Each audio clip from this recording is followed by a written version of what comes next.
This video is going to be a film study look at Lajohntay Wester's 2 punt returns, including the 87-yard touchdown return that put the Ravens up 14-3. I'll talk about some of the reasons why I think those things look so easy, why he had so much space. Obviously, he's got so much natural athletic ability. Doesn't panic in those situations where there's traffic around him, number one. Clearly has supreme confidence in catching the ball, as witnessed by the first punt return that I'll show you. It's only a 17-yard return. Nonetheless, it's impressive for a lot of reasons.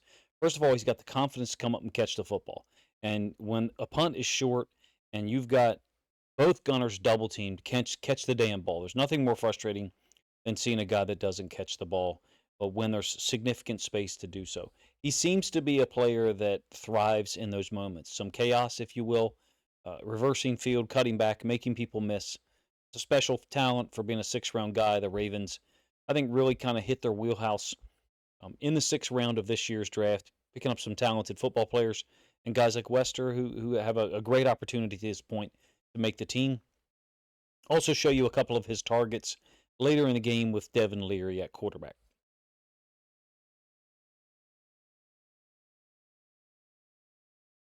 Wester, of course, was a spectacular punt and kick returner at various times in college. He scored 10 touchdowns last year at receiver for Colorado, a 1,000-yard receiver as a junior, or the year before, I should say.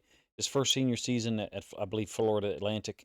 So let's start to explore some of the dynamic, why these things worked. Well, this is a 4th and 11, first quarter punt, a little more than halfway through the first quarter. The punter for the Colts, Sanchez, kind of really gets this one short, if you will, and Wester comes up to get it. But also noticed the job that's been done on the Gunners. Look at all the space that is there. It's because they double teamed it, right? Maybe you don't do this on 4th and 2.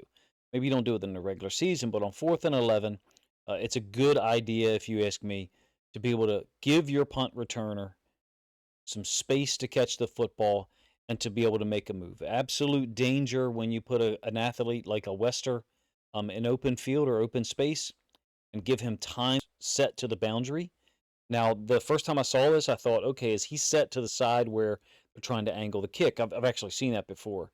At the college level, even you see it. But no threat of a punt block here by the Ravens, right? Because we've only got 6 players up on the line. Keep that in mind as we go to the next punt that I'll show you. As an aside, you do have Keaton Mitchell here on the punt. Moving forward to the next punt return, this is late first quarter. You have the same dynamic. I should highlight at the bottom, I think we've got JAD and Sanusi Kane. At the top, it's Starks. And they only have 6 players in the box, and in fact, one of them, Hummel, kind of backs off. Absolutely zero threat at a successful punt block. So he, the personal protector, releases, and he surely becomes the first guy that fronts up Lajohntay Wester. Still a ton of space as he catches this football, right? You're talking about 14 yards between him and the personal protector.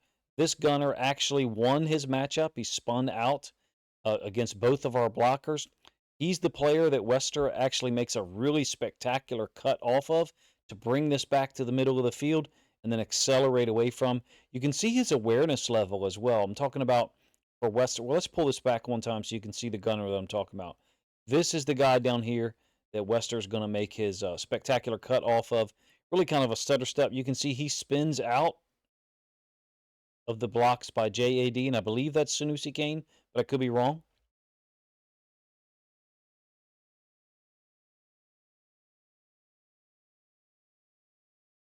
Same guy. Tries to string Wester out, and then right there, it's the little high step right here to get his cleats and his feet out of the way for anyone trying to dive at him. Just yard receiving, I think 8 touchdowns his final year at Florida Atlantic. Mitchell is off here.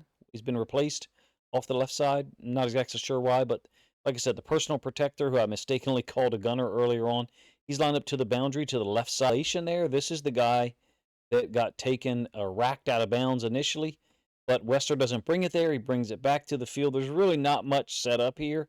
This appears to be just interested in the kick returns, I'll be honest with you. But being as Rasheen Ali had a really good one the other night, and I thought there was another return that Mitchell had for 25 yards that looked innocuous at first glance, and then watching the all-22 angle today, noticed one thing about it that I think I'd like to mention. So I may actually cover a kick return thing at some point this weekend. Those are the 4 or the 2 guys get to like 5th gear.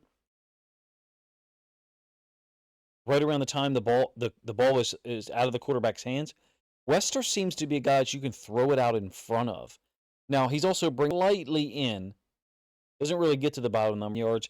Basically, a comeback route. The Colts have 10 on the field here. The blue circle is where the 11th player should be. And the funny thing is, like once you get once the all-22 zooms out here, language no one who's jumping up in the air pissed off. Like I know I would be if we had 10 players on the field. It's happened to us before. But getting his foot in the ground for Wester coming back to him, and then bringing himself back to the quarterback. Maybe it took a little bit more steps than I initially thought. He's got great feet, man. I mean, you see that on the returns. There's really no reason why this can't be a guy that at some point eventually, if our wide receiver talent level decreases or diminishes, that he can't get on the field at some point. I really look forward to seeing him play football in the preseason and get opportunities during the regular season as well. Final play that I'll show you, and I'll give you both angles here. That's Wester up at the top side of the screen. He's the number one receiver into the trips. Third and 8 to some other guys, but he can leave people a little bit. He can just basically leave you when you're transitioning from third to fourth gear. He can go from third to fifth or third to 4.5, and then his 4.5 to 5 is really smooth. This ball is underthrown. Maybe there's been some discussion of this already by Leary or Wester. Maybe he did this intentionally. Certainly, some quarterbacks do, right? He's kind of throwing it off the back foot a little bit. There doesn't seem to be as much propulsion on this ball by utilizing the lower half of his body. I'm talking about right here. He does have that right foot down into the ground, but really no rotation on this from a lower body standpoint. The right leg kind of dead legs, but it really didn't matter. Two drags essentially, but the running back is not releasing. He's staying in to block, number one. Number two, so it's not what a lot of people refer to as mesh rail. You also don't have a third route, a complementary route to those two drags or the mesh concept that would stop here. A lot of times on mesh, particularly on third down, people are going to look for one of those two drags, and in this case, during training camp for all the discussion and attention that he's got. Number one. Number two, for the confidence that Leary seems to have in him, showed you 8 plays, and 3 of the ones for Wester was on third. I guess 2 of them actually. I showed you the end zone angle of the last one. So the final play. So I guess actually in actuality it was only 2 third downs, but he seems to be a guy that the quarterbacks have confidence in and they're willing to target on those third down situations.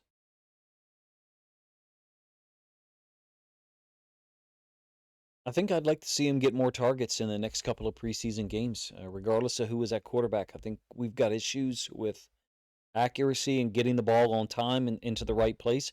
It doesn't appear to be a favorable situation for our wide receivers further down on the depth chart for preseason. It's not me going out of my way to criticize Cooper Rush and Devin Leary, but I just don't think those guys are accurate right now, uh, nor are they getting the ball in the location we need it to get to on time, in fact. So it doesn't appear to be a dynamic where these guys can show off their skills. Probably more so going to be able to do that in practice situations where Lamar is throwing to them or they're participating in drills. Wester with 2 huge punt returns. I think a third one was a 9-yard return.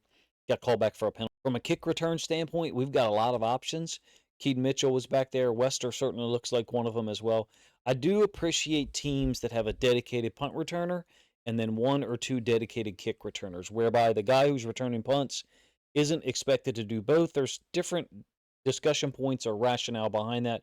One that I have heard returner than everyone else who's already your punt returner. Unless you've got a guy who's clearly better than everyone at both, returning both of them primarily, and he gets injured or goes down, now we've lost both. The idea is that when you lose one, you don't lose two. Not sure where I stand on that regard. I hope Wester gets to return some kicks during the preseason here and get some real opportunities to make plays like Keaton Mitchell and Rasheen Ali. But in any case, this is my film study look at Lajohntay Wester. I had originally thought to put some content out on the offensive line for Saturday morning. Saturday mornings where I really like to put out content for you guys to consume. I decided against it. I'll be honest with you. When I watched the film Friday and then watched it again late Friday night, as I recorded this. I decided against it, and there was a little bit of my reasoning was if we're in the same situation right now with an offensive line as we were a year ago, and it almost seems like we are at the interior guard position, and as so long as Tyler Linderbaum doesn't play in the preseason, I would say we are in a very similar situation to what we were in last year's preseason, where the offensive line really struggled. We had tremendous difficulty in pass pro, giving the quarterbacks who are already struggling, Leary and Rush, this year, giving them sufficient time and a clean throwing platform or a pocket to try to deliver the football to these athletes from. And so when I looked at the film late Friday night, I thought I feel like I'm going to be saying the exact same things I did a year ago, and that's a little frustrating for me that we don't have more or better options at right guard specifically. And I don't think Rosengarten has played well so far. What we saw of him in the stadium practice, there were some quite obvious missteps. He false started on the first play of the stadium practice. He also got beat cleanly by Oweh. I thought he was also beaten by perhaps it was Van Noy, but I could be wrong there. And then didn't think he played well. Very passive so far, in my opinion. The interior offensive line position is what it is at this point. Doesn't seem like the Ravens front office coaching staff really wants to do a damn thing about it. And so, from that standpoint, I thought to myself, why am I going to beat my head up against the wall and produce the same video that I essentially did last year about Falele and others? You're welcome to let me know if you think that's a cop out, but I didn't think you needed more evidence that we really struggled at offensive line. It seemed quite clear.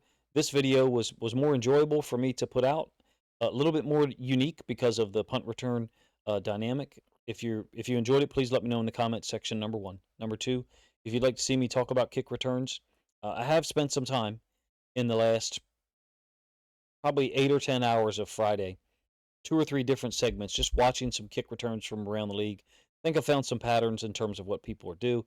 I pretty much intentionally ignored it last year because it was so off-putting to me. In any case, this is my Lajohntay Wester film study, the first of I think many. I think the guy's going to make plays in the preseason. I think he's going to make plays in the regular season. It may not be this year, but he looks old. He looks like an old school player to me. The way he carries himself, the way he goes about things. He's a special and unique talent. It was fun to produce this video and certainly a heck of a lot of fun to watch him play on Thursday night. Appreciate you guys' time. If you think other Ravens fans would enjoy this film study look at Lajohntay Wester's impact in Thursday's win over the Colts, then please consider grabbing a link to this video, sharing it out on social media to help this content get more reach.